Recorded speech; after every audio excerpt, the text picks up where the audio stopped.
I intended to come out a little bit early, anticipating our friend Caroline closing. Hi, Tommy. Just wanted to make sure your badge. I apologize. Oh, my God, my badge. It's like I'll never be able to function without my badge from this point forward. Thank you, sir. Thank you. All right. I feel so unofficial now. All righty. Yes, so our friend Caroline briefed today, which was terrific, and so here we are. Thank you, everybody. For everyone watching at home, welcome aboard. I appreciate it. We know that many streaming options. We know C-SPAN carries us live as well, and it's great to see all of you here. Do have a couple of announcements here right at the top. Today, the State Department notified Congress on our reorganization plan to build an America First State Department capable of meeting the challenges of the 21st century. The Secretary issued a statement on the notification as he said, over the past quarter century, the domestic operations of the State Department have grown exponentially, resulting in more bureaucracy, higher costs, and fewer results for the American people. Since my first day as Secretary, I've said that this department must move at the speed of relevancy, and in April announced a broad reorganization of the department to better achieve that goal. Today, we took the next step in that process by notifying Congress of how we plan to do that. Further, he said the plan submitted to Congress was the result of thoughtful and deliberative work by senior department leadership. We have taken into account feedback from lawmakers, bureaus, and long-serving employees. The reorganization plan will result in a more agile department, better equipped to promote America's interests and keep Americans safe across the world. In addition, over the last few days, Secretary Rubio has announced new visa policies that put America first. I'm sure none of you have any questions about those. The State Department is determined to protect Americans' right to free speech and to counter the malign influence and actions of the Chinese Communist Party.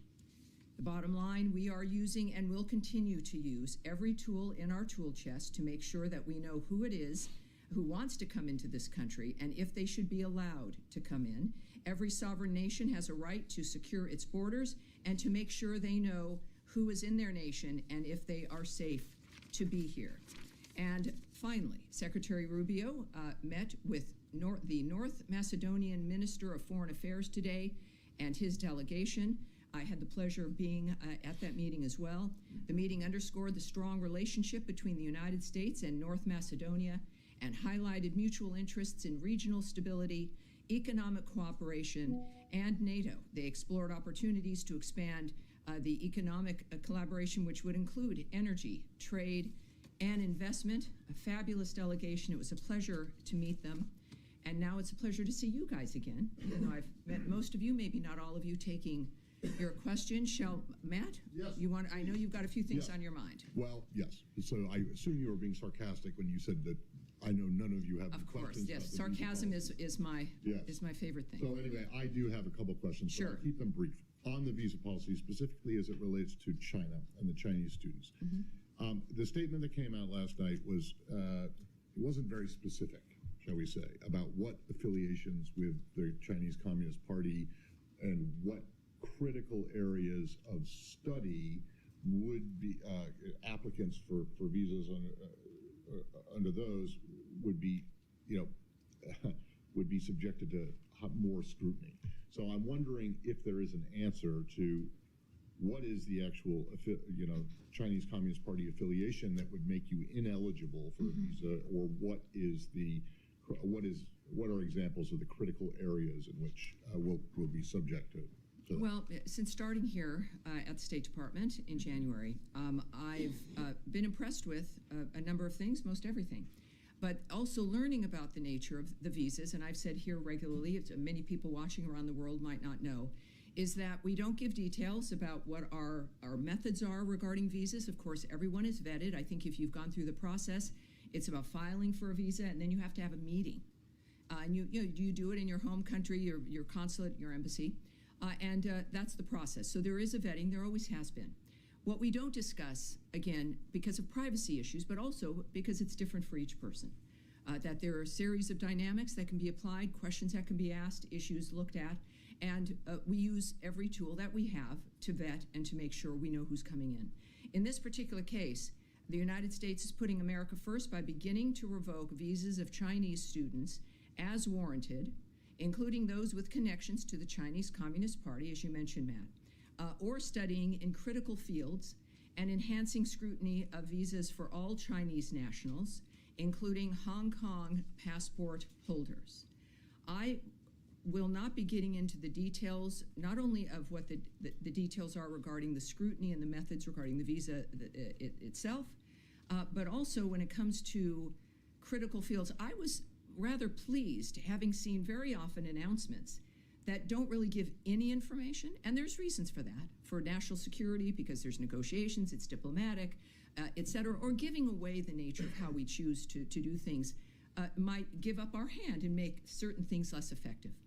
In this case, when we think of critical fields, which is obviously a very specific phrase, we think about national security, the nature of how we keep America safe and secure and more prosperous. And it is important to have, I think, a broad base, because that could mean something different to many people. It could mean many things. And this is going to be up to the people making the decisions. And I think that that's in the framework of what we've discussed regarding the visa actions as well when it comes to keeping America safe. The United States, I further can say here, will not tolerate the CCP's exploitation of U.S. universities or theft of U.S. research, intellectual property, or technologies to grow its military power, conduct intelligence collection, or repress voices of opposition. The Trump administration is focused on protecting our nation and our citizens by upholding our national security and public safety through our visa process, obviously very openly and transparently applied by Secretary Marco Rubio. Every visa adjudication is a national security decision, every single one of them. Every prospective traveler to the United States undergoes interagency security vetting. Prohibiting entry to the United States by those who might pose a threat to U.S. national security or public safety is key to protecting U.S. citizens at home. So we've experienced this through these last several weeks. It is something that is at the heart and really at the front line of protecting the country. And we're taking it seriously, and we're being open about the nature of what's happening in this particular instance. So could I just ask that last bit that you just said, which was not in the statement last night and is a little bit more specific about... about the nature of the theft of certain things. Yes. Well, we again, and as reporters here all and curious people, you know the nature of what China has been doing about, with technology, right, stealing information, intellectual property, U.S. research, copyrights, et cetera. This is not new or confusing, and this is one way that we certainly can try to mitigate that issue. Yes, Andrea Mitchell. One follow-up on that, and then I want to ask you about Hamas and Gaza and Israel. Certainly. Is there any reevaluation of TikTok and its vulnerabilities, as was defined by the previous administration as dangerous for national security reasons? Does the White House, does the administration have any reevaluation of TikTok in this context as you're cracking down on Chinese? I would say you'd have to send that question, ask that of the White House. What we do know, though, of course, is that we're serious about Chinese intervention here, if you will, the nature of what's driving, of course, this new visa vetting dynamic. But for that specifically, I know the President has spoke on it. You'll need to ask the White House. And let me ask you about the possibility of a tentative acceptance by Israel of a ceasefire. Let me come back to you on that. I think many of you also have the visa questions, correct? Are we dealing? Let's stick with visas, because there's many different issues at hand, not just this one regarding China. So Daphne. Issue as well? Yeah, we'll get to Gaza after that. Yes. Thank you. There are hundreds of thousands of Chinese students currently in the U.S. What proportion does the State Department expect will face visa revocations? Oh, I can't answer that at all. I mean, one of the things we also, even if I was inclined to want to answer, is we're not going to speculate on where this would go. A lot of this clearly perhaps has not been done before as we look at this dynamic and make a determination of exactly what's been happening in this country. A great deal of what President Trump has done and what Secretary Rubio is doing is beginning to look at certain things, whether it's foreign aid, the nature of visas, how people are getting here, what's happening at the universities, the things we've seen that we don't like that have emerged from them.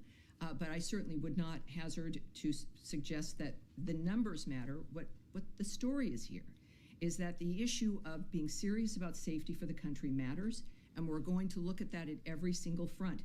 So I think it's less about numbers and more about the fact that we're keeping America safe and taking the actions that we need to do that. At the tail end of Trump's first administration, the U.S. revoked visas for more than 1,000 Chinese students and researchers that were deemed security risks. Should we expect the actions that Secretary Rubio announced yesterday to exceed those first-term measures? You love the numbers. She loves the numbers, Daphne from Reuters. How many originally did you say Chinese students were here? The hundreds of thousands. Hundreds of thousands. And so you've provided a number of about 1,000, which I'm not quite sure how that number even would have been a number that you could rely on, because Consular Affairs does not provide numbers. We don't discuss visas that are issued, visas that are removed, things that are revoked. Those are numbers that are not shared, are not provided, and I would suggest using caution if someone has given you a number like that. I have no idea what the numbers will be. What I do know is that the people who are deemed to be a threat to the country or a problem now will be vetted again or looked at seriously, and Americans will be safer. That's the story here. And then just on the visa restriction policy announced yesterday over the censoring of Americans, can you provide any specific examples of what actions prompted the U.S. to institute this policy? And when might we expect any visa restrictions to be implemented? In a case like this, you're looking at a policy that is a reflection of what the Trump administration and the American people care about, which is the idea of Americans being censored. We experienced this through COVID, the nature of our ability to be able to speak our minds. And while I won't give you, or can give you, or would give you specifics about how this particular restriction would be approached, which is not done in a blanket way, right? That there's individuals who are flagged or who are seen as being a participant in some aspect of the censorship of Americans. What I can say is that all of what you see emanating from the Trump administration and the State Department is a reflection of the policy of this administration and what the American people want and expect when it comes to what their futures are going to hold. Again, on visas, Yes. hold on, please. Still on visas. Still on visas. One moment, I'll be back with you. Yes. One on the cable that went on Tuesday, it said they expected this expanded social media vetting guidance for visa applicants to go out in the coming days. Are you still tracking that timeline, and give us any Yes. guidance on what that is going to Yes, look I can't give you a specific timeline, but there will be more information. What I can say is that, in general, because that was an internal communication that was leaked, at the same time, we have confirmed that the details are accurate. Also, the Trump administration is focused on protecting our nation and our citizens by upholding the highest standards of national security and public safety through the visa process specifically. Every adjudication, as I noted to you, is a national security decision. And a visa, as a reminder, is not a privilege. It's a privilege. It's not a right. It's not a birthright. It's not something that you're owed, no matter where you come from. Every prospective traveler to the United States undergoes interagency security vetting. And this is important with these conversations because it seems like only certain groups are facing vetting with visas. Every single person does. So I would say that, yes, you're going to get more information. And this is, as a result, not an interminable kind of there is an endpoint, and it should be rather quick as consulates and embassies make adjustments when it comes to how they handle Can we visas. expect the appointments to open back up immediately after that guidance goes out to posts? Well, one thing I can tell you, a few things I can say is people can still make their application, do their regular steps, but it's a two-step process, right? You apply, and then you have to get an appointment to meet with people, to talk with them. Unlike often with the passport or something, there's a very specific process. So right now, there might be some delay, and what I'm told to encourage people to do is to regularly check to see when those spaces open. So as opposed to, let me just say, I would not be recommending that if this was going to be weeks or months. So if you've applied for a visa and you want to, please do. Then if you're not getting an appointment, there's this online system. You continually recheck to see when those spots might open.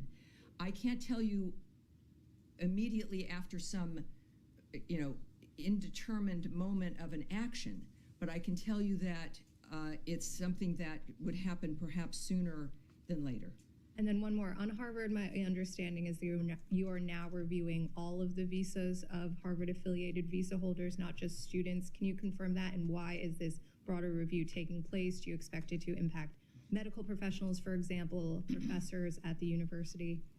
I hesitate only because all of this is regarding visas and the nature of our mission and the approach that we take regarding who is being scrutinized and how we're going to approach. So we're going to put that off. I think we probably will have a bit more on that next week, perhaps, but we'll put that off now. But what I can say clearly with all of the news over the last 48 hours is that the visa process is a key component of keeping the country safe. It is not targeted at certain only specific individuals. This is an overarching national security action, and we are acting quickly. Obviously, we're a nation that loves people coming here the legal way, and we want to help facilitate that, but not at our own risk. Sean. Sure. More on the visas. If you don't mind me emphasizing, as Daphne and Matt asked you on the language, the Secretary's statement yesterday aggressively revoked visas for Chinese students, including those with connections. It's not specific. He's not saying specifically those with connections. So, there are 277,000 Chinese students in the United States. Should all of them feel that they're at some risk of having their visas revoked? I think everyone who's here on a visa has to recognize, certainly is what they've seen over the last few months, that America takes their visas seriously, that vetting is not a one-time process, it's continuing. And that if things happen, if you get arrested, if there's some kind of an issue, it's probably going to be seen at some point. But I do think that with this particular dynamic, it's clear that there's an interest in making sure that those who are here from China on a visa understand that we are taking our national security seriously, and we are looking at their visas, and if everything's fine, terrific. But that will be a vetting that certainly continues and is important, clearly, to the administration. Okay, and a bit broader, you said if everything's fine, you're welcome. More broadly, all these things that are going on with the student visas, with the vetting, with the suspension for now of new appointments. Is it still a priority for the administration to encourage students to come to the United States? They have other options. It's been said that Hong Kong, for example, is now saying students at Harvard, doctoral students, have a fast track to go there. Is there any concern that the U.S. is losing a competition? After all, there's $50 billion into the economy from international. Yeah, well, people come here because this is where you start new lives, where you have every opportunity in the world. There's a reason why people come here. It's because of what the country represents. Yes, the excellence of our schools, and we want to keep it that way. We want parents who send their children, whether they be from a different country or America, to an American university, that they can recognize their child when that child returns home. And that child actually has skills and an education that can improve their future, that can get them a job, that can help facilitate the dreams that they've had, as opposed to political indoctrination or the idea of just activism or a certain political framework that they move out with. This should be an education that is literally liberal. The idea that you learn things that help facilitate your life no matter where you come from, who you are, if you're a Jew or a non-believer or an atheist or black or white or a woman. We've been through this in this country for the last 2 to 3 generations still. And our focus is making sure that everyone who does want to send their child to a school in this country can do so knowing that they're going to be safe. They're going to be able to get into a building and not held hostage in a library because it's been occupied, or that they're going to be able to actually learn things that you're paying that kind of money for. So yes, it not only should encourage more people, for those who are already here, it's certainly an important dynamic for believing and understanding that your child's going to be safe and that you're going to get something that you've paid for more than a social activist who lives in your basement. Can I switch to the Middle East, or does anybody else have anything? Well, yeah, it's an unusual day for me, and time flies, doesn't it? I was going to Well, so many people, too many people. Matt. Could just So we've talked a great deal about the visas. What and Gaza, you know? All right. We had Gaza. Where is she? There she is in the blue jacket. You'll be second. We'll go to Andrea on Gaza, and then we'll go into the back. Yes. To ask you about the reported acceptance by Israel of a ceasefire for Gaza. What you can fill in about that? Does it include expanding food deliveries? Does it include the South as well as the North? And do you know whether Hamas has signed on to this? And is Qatar or Oman? Well, we know there's been a proposal put forward that seems to be promising. We are unaware of Hamas accepting it, but we do believe that it has some significant promise. We would, of course, as you might imagine, it's been a goal of the administration to get all the hostages out, certainly the bodies that are being held. And so, and I believe that Caroline addressed this too, I think, earlier.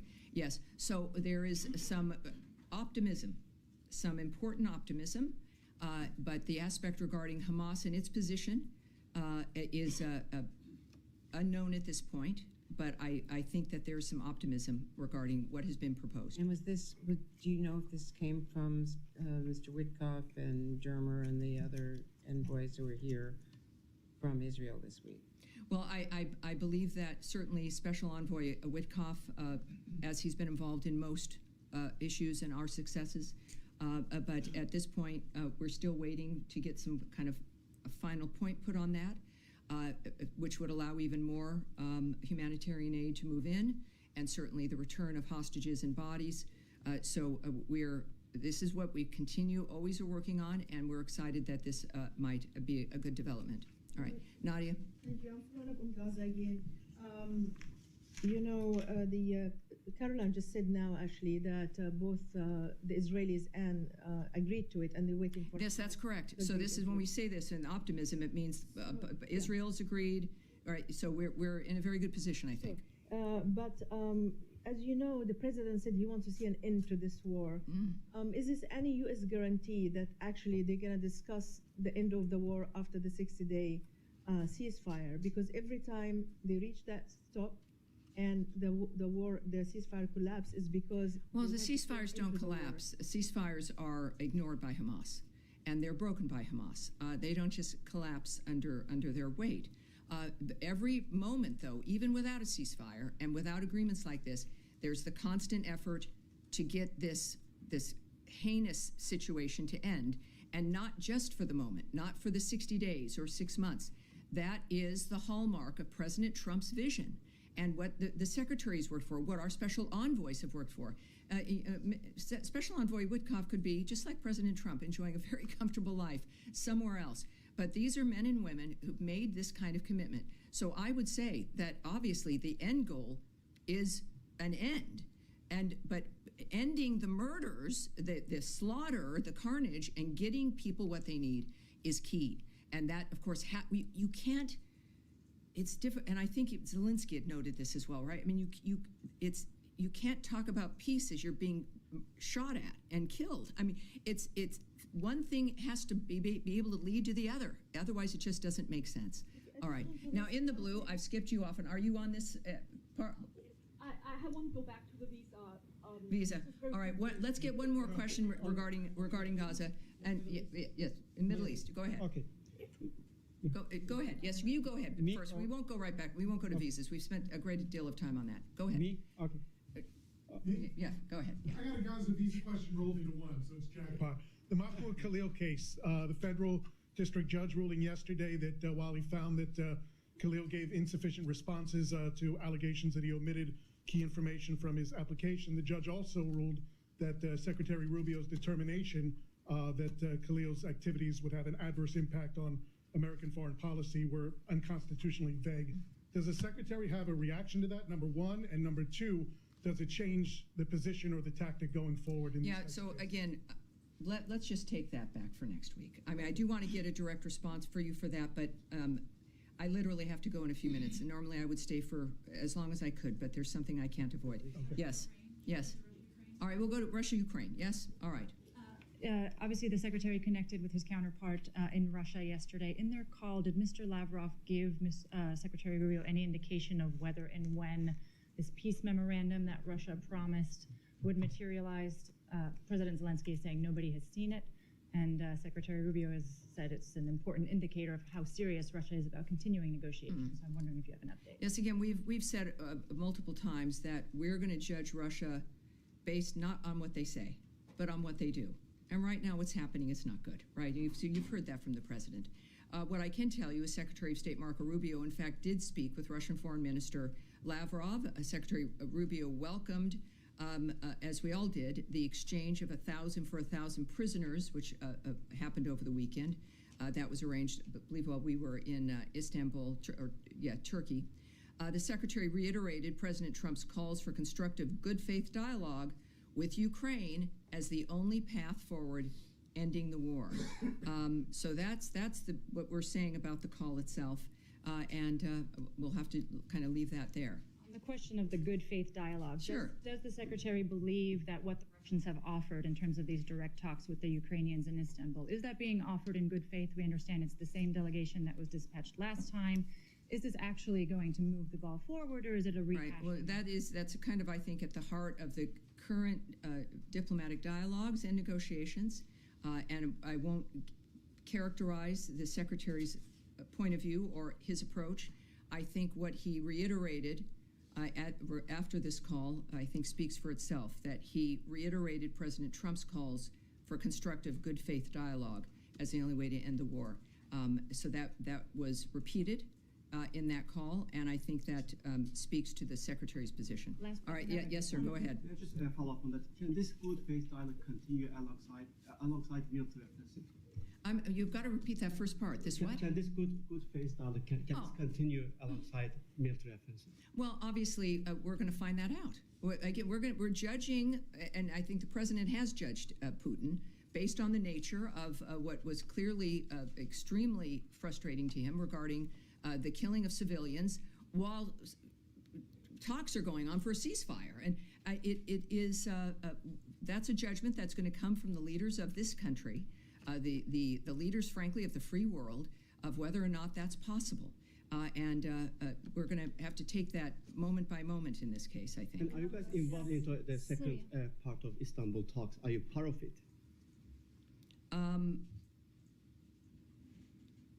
I'm not going to go into that. I have nothing to preview for you on that. So yes, sir, go ahead. The president yesterday said that the deal with Iran could happen in the next couple of weeks.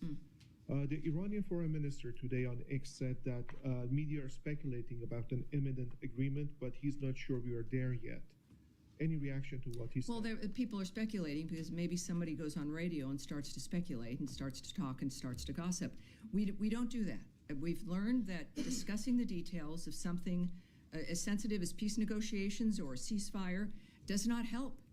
It might be more interesting radio, but that's not how we're operating. It's not how serious agreements benefit.